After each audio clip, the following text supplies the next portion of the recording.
বৃষ্টির ওয়েদার কি দেখো বন্ধুরা। তো রাত 2:30টা থেকে বৃষ্টি আরম্ভ হয়েছে, এখনো হয়েই যাচ্ছে, আর সারাদিনও মনে হচ্ছে বৃষ্টিই হবে আজকে। চলে গেছিলাম দোকানে, আজকে বৃষ্টি সকাল থেকে দেখো, দোকান করে নিয়ে চলে এসেছি, তাড়াতাড়ি করে বাড়ি যাই। তো বৃষ্টির জন্য বাড়ির তো কোনো কাজবাজ করতে পারিনি, তো দেখো ঝাড় দিচ্ছি এখন। তো ঝাড়টার দিয়ে নিই, তারপরে ঘর বারান্দা মুছে নেব ভালো করে, কারণ শুকনো শুকনো করে মুছতে হবে, এমনি জল জল টাইপের সব ঘর রয়েছে, স্যাঁতস্যাঁত করছে, তা শুকনো শুকনো করে মুছে নেব। প্রথমে একবার ভিজে ন্যাকড়া দিয়ে মুছে নিচ্ছি। বাবু এখনও ঘুমাচ্ছে, বাবা ঘুমাচ্ছে, আর আমরা বাইরে কাজ করছি। মা আর আমি দুজন মিলে বাসনগুলো মেজে নিলাম। তো স্নান হয়ে গেছে, আর ঠান্ডা লাগেনি অবশ্য, বৃষ্টি বুঝে তো ঠান্ডা ঠান্ডা লাগেনি। তো চলো তো জামাটা খুলবো। ওঠো গোটা ঘরের আমার কি পরিস্থিতি, শুধু জামা কাপড়ের ভর্তি চারিদিকে। আর এই যে বাবু, good night, good morning, good night বলছি। ঘুমাতে যাও না যে দিদি স্কুল যায়। যেদিন স্কুলে যাই ঘুমাতে দিইনি, তো আজকে তো স্কুলে যাওয়া হচ্ছে, তো ঘুমাতে পারছো। আজকে তো যাবে না তুমি, আজকে তো নেমন্তন্ন বাড়ি যাবো তার জন্য। ও বাবা, খোলে না, এসে ভেঙে গেছি জানলাটা।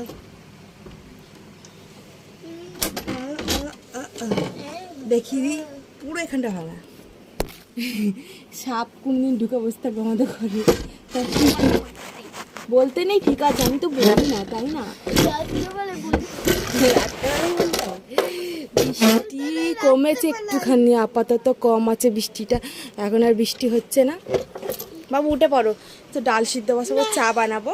তো মা দেখলে বাসনগুলো করে মেজে দিলে, আমি ধুয়ে নিলাম তাড়াতাড়ি, আর ব্লিচিং পাউডার দিয়ে গোটা উঠোনটা একটুখানি ঝাড় দিয়ে পরিষ্কার করলাম, তাও ওঠেনি গো, কারণ বৃষ্টির মধ্যে উঠছে না। চল আলু সিদ্ধ, ডাল ওঠো, উঠবি না যেমন তেমনই করবো। দেখ কত বেলা হয়েছে, 10:30 বেজে গেছে। উনি আজকে না খাবারের জোগাড় হয়েছে, না ঘুম থেকে না উঠলে এই হয়, শুয়ে বসে। প্রচুর পরিমাণে মেঘ করেছে না বাবা রে।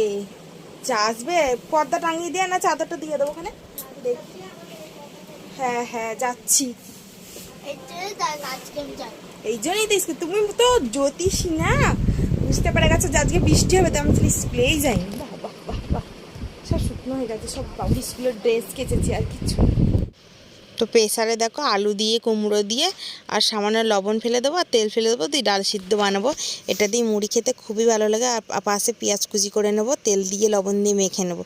ওটা আমরা বর্ধমানে খেয়ে থাকি, তো এখানেও আমি মাঝে মাঝে প্রায় করে খাই। তো দেখো ডাল সিদ্ধ হয়ে গেছে, আর ওইদিকে বানিয়েছি দুধ চা, আর ওই যে পেঁয়াজ মাখা করেছি। আরে আমাকে করিস না, এদিকে ডাল মুড়ি দিচ্ছি।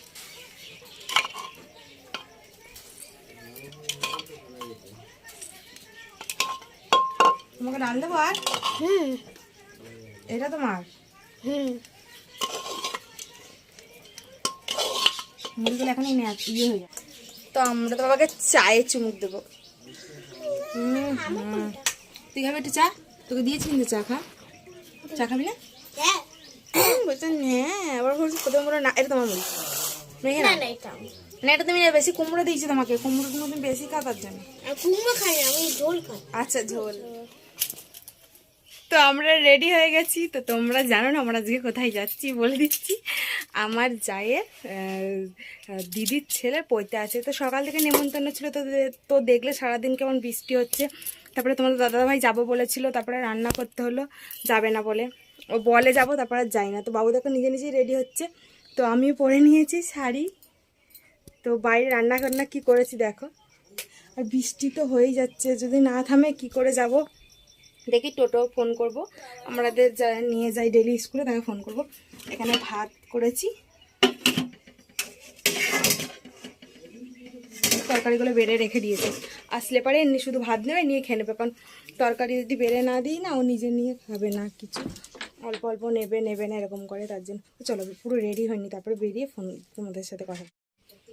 পুরো রেডি, হ্যাঁ জুতো পরছে একা একা আজকে, আমার বাবুকে কিছু করানোই লাগেনি আজকে।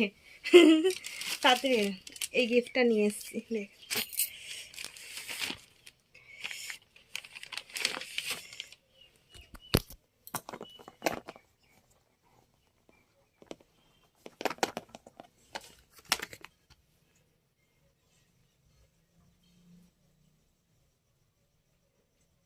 এইটা ঘড়িটা এনে দিয়েছি। দাঁড়াতে বললো 5 মিনিট পরেই চলে আসছে, মানে এখনই চলে আসবে। শুধু রাস্তা অব্দি যাওয়া পর্যন্ত, তারপর তো ওখানে ইয়ে করে দেবো। এই তো ভালো। বাবা তুমি চলে আসো না? এ ভাই আসছে, ওই তো রাস্তা। চলো ওখানে ই করে দেবো। চলো চলো চলো, ছোটো করে দেবো। চুলটা আবার পাগলা মতন করে নিল রাস্তায়। কি বৃষ্টিতে কি অসুবিধা, সারিয়ে দিতে ভিজে। দাঁড়াও দাঁড়াও, কেন? মাকে একটু খালি করে দিবি। হ্যাঁ ঘরে মোবাইল থাক, আমি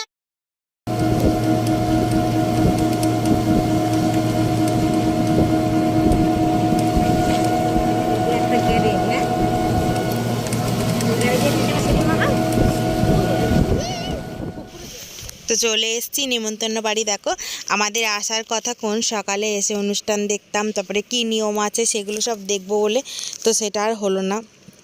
একটা অসুবিধা হয়ে গেছিলো ঘরে, তার জন্য আর আসতে পারিনি।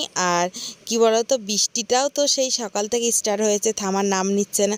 তো আসবো বা কী করে, আর তার জন্য আমি মাকে বললাম যে দেরি করেই যাই, আর তো গিয়ে দেখতেও পারবো না।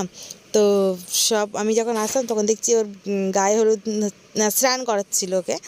যাই হোক, আমি এইসব ব্যাপারে আমি অত বলতে পারবো না, কারণ আমি এই নিয়ম জানি না। তো এখন কি করছে যেটাও জানি না, শুধু তোমাদের দেখাচ্ছি। তো চলো, দেখা টাকা হয়ে গেছে, তারপরে চলে গেছি খাওয়া দাওয়ায়। তো ওদের লাইন ধারের পাশেই বাড়ি, তো দিয়ে দিয়েছে রাইস, আলুর দম আর এগুলো নিরামিষ খাবার, আর পনির দিয়ে আর চানা মশলা দিয়ে একটা তরকারি বানিয়েছে। তো তারপরে দিয়েছে চাটনি, পাঁপড়, মিষ্টি এসব। আর দেখো ট্রেন চলে এসছে খেতে খেতে। তো বাবু বলছে ওমা ট্রেন দেখো, বলছি হ্যাঁ। তো খুবই সুন্দর জায়গা ওদের ওইখানটা। মিষ্টি আমি নিইনি, মিষ্টি মা নিয়েছে, মিষ্টি আমি খেতে পারিনি। তোমাদের দাদাভাই সবাই ভাত নিয়ে বসেছিল, তার মধ্যেই চলে এসেছি আমি। তো আমি বললাম যে ভাতটা রেখে দাও, খাবার প্যাক করে দিয়েছে, তো ওটা খেয়ে নিচ্ছে। মানে বেড়ে দিলাম, ও খাবারটা খাচ্ছে, আমি ঘরে এসে একটু শুয়ে পড়েছি লেপ ঢাকা নিয়ে। আর বৃষ্টি ওয়েদার তো বেশ ঠান্ডা ঠান্ডায় ভালোই লাগে লেপ ঢাকা নিয়ে ঘুমাতে। তো তারপরে সন্ধ্যাবেলা উঠে পড়েছি জল আনার জন্য, কারণ আমি একা যাচ্ছি না, তোমাদের দাদাভাই যাচ্ছে জল আনতে, কারণ আজকে অনেকগুলো বোতল তো তার জন্য। আসো বোতলগুলো নিয়ে, বোতল নিয়ে আসছে, জল আনতে যাবো। আর আমি এদিকে দোকানে যাব। ঠান্ডা লাগছে, কি ভরে যাবে ঠান্ডায়।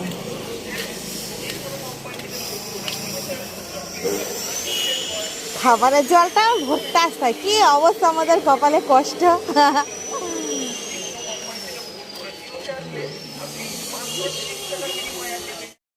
দোকান থেকে নিয়ে চলে এসেছি চাল, দুধ, আর বাবুর জন্য একটা কী হলো এটা, মোটু পাতলু। হ্যাঁ, আর একটু ডাল এনেছি, রাতেবেলা ডাল করবো তার জন্য। তো মোটু পাতলুটা লুকিয়ে রেখে দিয়েছি, ওকে কেন, দেবো না ডালটা এখন ভালো আর। হয়েছে কিনা? তো চলো, রাতে ডিনার ডাল হয়ে গেছে ভালোই ready। বানাইছি, আলু টালু দিয়ে পেঁয়াজ না আমাকে দিবে না। দেবো না? তো শুকনো খাওয়া যাবে নাকি তাই? আরে আলু দিয়ে খাবো। ঠিক আছে তাহলে খেয়ে নাও। গরম গরম ভাত, রাইস খাওয়ার পর থেকে ভালো লাগে। হ্যাঁ কেমন টেস্ট? দাঁড়াও দিচ্ছি, দাঁড়াও এটা হতে দেবো না।